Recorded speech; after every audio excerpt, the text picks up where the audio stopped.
Fala galerinha, sejam muito bem-vindos ao curso de cinemática. Vamos para a nossa aula 12, falar sobre movimento circular uniformemente variado. Se você ainda não assistiu à aula 11, que a gente falou de movimento circular uniforme, aconselho você a assistir a aula 11 primeiro, que lá eu faço todo o embasamento, como é que é o comportamento de um corpo no movimento circular, tudo bem? Para você entender, melhor, eu vou fazer uma analogia. Professor, o que é uma analogia? É uma comparação. Vou fazer uma comparação do movimento uniformemente variado, no caso da translação, movimento retilíneo, e vou comparar com o movimento de rotação, que é exatamente o movimento circular uniformemente variado. Quando eu fizer essa comparação, vai ficar mais claro para você, tudo bem? Primeiro foco aqui no movimento de translação. Imagina esse corpo que ele parta do repouso. A partir do repouso, a velocidade igual a zero. E aí ele começa a acelerar para a direita, tudo bem? Você já sabe que a aceleração é aquela grandeza que é capaz de variar o vetor velocidade, Nesse caso, como é um movimento retilíneo, aí a gente pode até desprezar aquela natureza vetorial, A gente trabalha só com os sinais. Se a velocidade é positiva, é mais. Se a velocidade é negativa, é menos, Aponta para a direita ou para a esquerda. Mas saiba que a aceleração é um vetor e velocidade é um vetor também. Tudo bem. Só que nesse caso ele parte do repouso, começa a acelerar para a direita. E aí qual é o efeito, Qual é o efeito que essa aceleração causa nesse corpo? É que a velocidade vai começar o quê? A aumentar. Concorda? Ele vai ficar cada vez mais rápido, tudo bem? Então, suponhamos aqui, que essa aceleração seja de 5 metros por segundo ao quadrado. O que é que isso quer dizer? Que a cada segundo, a velocidade vai aumentar 5 metros por segundo. Se ela inicialmente era zero, partiu do repouso, e a aceleração é 5 metros por segundo ao quadrado, a cada segundo o corpo aumenta 5 metros por segundo. Então, vamos supor, depois de um segundo, a velocidade é 5 metros por segundo. Mais um segundo, 10 metros por segundo. 15, 20 e assim sucessivamente. Esse é o efeito que uma aceleração causa no corpo. No caso da translação, é fácil da gente visualizar, O corpo vai ficar cada vez mais rápido ou também o corpo vai ficar cada vez mais lento. Professor, mas eu ainda não estou conseguindo enxergar como que isso funciona no caso da rotação. Pois bem, imagina que esse corpo aqui, ele esteja agora descrevendo uma trajetória circular e não mais retilínea. Tudo bem? Agora vamos analisar só para a rotação do corpo, Só para a rotação do corpo, só para a rotação. Tudo bem? Imagina também que esse corpo ele parta do repouso. Agora, se a gente está analisando a rotação, a velocidade angular inicial, que vai ser zero. Não mais aqui na translação era a velocidade linear inicial que era zero. Na rotação é a velocidade angular inicial que vai ser zero. Porque eu estou analisando a rotação. Por isso que eu coloquei que a velocidade angular inicial é zero. Zero o quê? Ela é medida em rad por segundo. Tudo bem? Rad por segundo. Então tá, professor. E aí esse corpo parte do repouso, E aí ele começa a acelerar angularmente no sentido anti-horário, exatamente igual a esse caso aqui. No caso, esse corpo acelerou para a direita. Nesse caso, ele vai acelerar angularmente no sentido anti-horário. Show de bola! Qual é o efeito que essa tal dessa aceleração angular, Se aqui, professor, surgir uma aceleração linear, aqui vai surgir uma aceleração angular para variar a velocidade angular. Então, aí a aceleração angular, que a gente chama de alfa, ela é definida como delta ômega sobre delta t. É a variação da velocidade angular agora dividido pela variação do tempo. Qual é o efeito da aceleração angular? É fazer variar a velocidade angular. A aceleração varia a velocidade. No caso, a aceleração angular varia a velocidade angular. Na prática, é como se fosse isso, O corpo parte do repouso,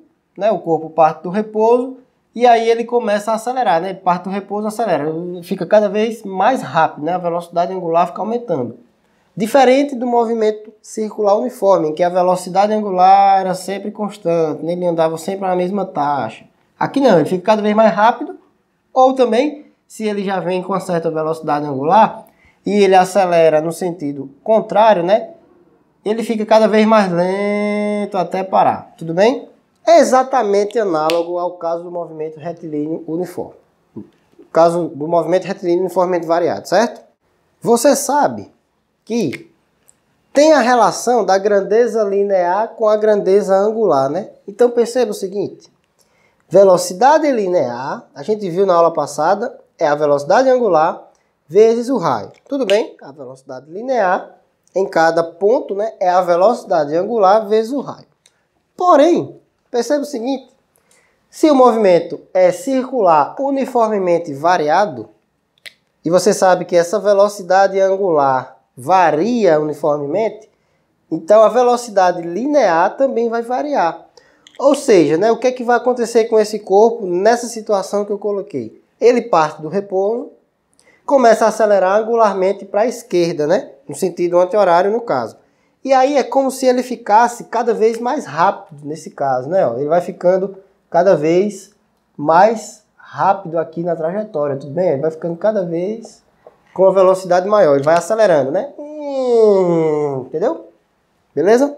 E qual é a consequência disso? Você sabe também que a velocidade em cada ponto é um vetor tangente, né? O vetor tangente, isso. A velocidade aqui é um vetor tangente, a velocidade aqui é um vetor tangente, certo? Velocidade é um vetor tangente, show de bola, isso aqui você sabe. Porém, o módulo da velocidade está variando, não é mais constante. E se o módulo da velocidade está variando, vai ter que surgir necessariamente uma aceleração paralela à velocidade, que a gente chama de aceleração tangencial. Essa sim, essa aceleração tangencial é a responsável por variar o módulo. Professor, nesse caso tem aceleração centrípeta também? Claro que tem. Qual é o papel da aceleração centrípeta? É variar a direção do vetor. Então, em cada ponto também existe a tal da aceleração centrípeta, existe também a aceleração centrípeta. Ela nunca vai deixar de existir em um movimento circular. A novidade agora é que o módulo do vetor vai variar ou para mais, ele vai ficar cada vez maior o módulo, ou cada vez menor. Vai depender do sentido da velocidade angular e da aceleração angular. Tudo bem? Então, se o módulo do vetor velocidade está variando, tem que surgir uma aceleração tangencial. Tangencial porque se o vetor velocidade é tangente e a aceleração tem que variar o vetor velocidade, ele tem que ser tangente também. Por isso que é chamada aceleração tangencial, é paralela à velocidade, beleza? Então, ó, veja, nesse caso em que o corpo está acelerando, a aceleração tangencial, eu vou desenhar aqui, está paralela à velocidade e ainda mais no mesmo sentido, né? A aceleração tangencial é paralela à velocidade e é ainda mais no mesmo sentido, por quê? Porque está aumentando o vetor velocidade. Se esse corpo, por um acaso, estivesse freando, né? Ó, por exemplo, nesse ponto aqui, a velocidade seria para cá, né? Porque ele está se movimentando no sentido anti-horário. Mas se ele estivesse freando, nesse caso aqui, freando, a aceleração tangencial sempre é paralela à velocidade, mas seria no sentido contrário, a aceleração tangencial. Tudo bem? Porque nesse caso, ela vai ser capaz de variar para menos o módulo do vetor velocidade. Tranquilo demais isso, né? Veja como é que a gente então calcula a aceleração tangencial. Lembra que eu falei da relação linear-angular? Olha, a velocidade linear é a velocidade angular vezes o raio. Então, como é que a gente calcula a aceleração tangencial? A aceleração tangencial é a aceleração angular vezes o raio. A aceleração dessa fórmula não é a centrípeta, é a tangencial, certo? É essa aceleração linear aqui, ou tangencial também chamada, certo? Para a gente finalizar essa aula, eu vou falar para você agora sobre a aceleração total que um corpo tem sempre que ele está descrevendo um movimento circular uniformemente variado. Foi que a gente viu ao longo da aula passada e ao longo dessa aula. Que um corpo descrevendo uma trajetória circular, né? Agora, não importa se é uniforme ou uniformemente variado, trajetória circular. Só o fato da trajetória ser circular, a velocidade está constantemente variando a direção. Devido a esse fato, surge a aceleração centrípeta. Isso. O papel da aceleração centrípeta é de variar a direção. A aceleração centrípeta não influencia no módulo do vetor velocidade. Professor, mas se o movimento for circular uniforme, a aceleração centrípeta aponta para o centro da trajetória. Professor, mas se o movimento for circular uniformemente variado, a aceleração centrípeta continua apontando para o centro da trajetória. Ela não enxerga se o módulo da velocidade aumenta ou diminui. A aceleração centrípeta, claro que ela depende, né? Como é que a gente calcula a aceleração centrípeta? A aceleração centrípeta é v quadrado sobre r. Mas o fato dela depender do módulo da velocidade, ela não faz com que esse módulo varie. Aí vem a aula de hoje, que a gente estudou o movimento circular uniformemente variado. Que é o que, professor? Quando agora, né, o corpo percorre uma trajetória circular também, porém com variação do módulo do vetor velocidade. É como se você estivesse andando numa praça circular e aí você estivesse pisando num acelerador, né? Você está descrevendo a trajetória circular e olha no velocímetro, lá a velocidade aumentando, né? Ou diminuindo, ou freando. Tudo bem? O fato da trajetória ser circular, a direção do vetor velocidade varia do mesmo jeito. Só que, se o movimento é variado, além da direção variar, também vai variar o módulo da velocidade, o módulo do vetor, entendeu? Devido a esse fato de variar o módulo, ou o módulo fica cada vez maior, ou fica cada vez menor, surge a tal da aceleração tangencial ou aceleração linear, que a gente calcula como sendo a aceleração angular vezes o raio devido àquela relação, né? A grandeza linear é a grandeza angular vezes o raio. Tudo bem, então a gente sabe que no caso de movimento circular variado, a gente tem a aceleração tangencial, que é sempre paralela à velocidade, e se a aceleração tangencial for no mesmo sentido da velocidade, o efeito é que o módulo da velocidade vai ficar maior, o corpo vai acelerar.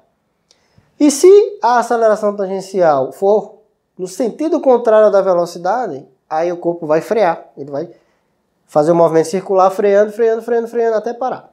É exatamente igual a um caso do movimento retilíneo, né? Se a aceleração tem o mesmo sentido da velocidade, a velocidade aumenta o módulo. E se a aceleração tem sentido contrário da velocidade, aí o corpo freia. Aqui é exatamente a mesma coisa. Tudo bem? Qual é o papel da aceleração tangencial? Variar o módulo do vetor velocidade. Qual é o papel da aceleração centrípeta? Variar a direção do vetor velocidade e pronto. Beleza. Sabendo disso, a aceleração total nada mais é do que a aceleração resultante das duas, né? Da tangencial com a centrípeta. Então percebe o seguinte, em cada ponto, né, a aceleração total do corpo, ela é a resultante da aceleração tangencial com a aceleração centrípeta. E veja que interessante. Você sabe que a aceleração tangencial é paralela à velocidade, ou seja, ela é tangente, né? Aceleração tangencial. E que a direção centrípeta, né? A direção da aceleração centrípeta é perpendicular à direção da aceleração tangencial. Ou seja, elas formam sempre 90 graus. Sempre 90 graus. Então, fica fácil aqui da gente calcular a aceleração total, porque é o vetor resultante, né? Veja, em termos de vetores, né? A aceleração total é a aceleração tangencial, né? Soma vetorial, mais a aceleração centrípeta. Quando a gente faz isso, né? Se eu fizer o teorema de Pitágoras, o módulo da aceleração total é a raiz quadrada da aceleração tangencial ao quadrado, mais a aceleração centrípeta ao quadrado. Como é que calcula a tangencial? É a angular vezes o raio. Como é que calcula a centrípeta? V quadrado sobre R. Tudo bem?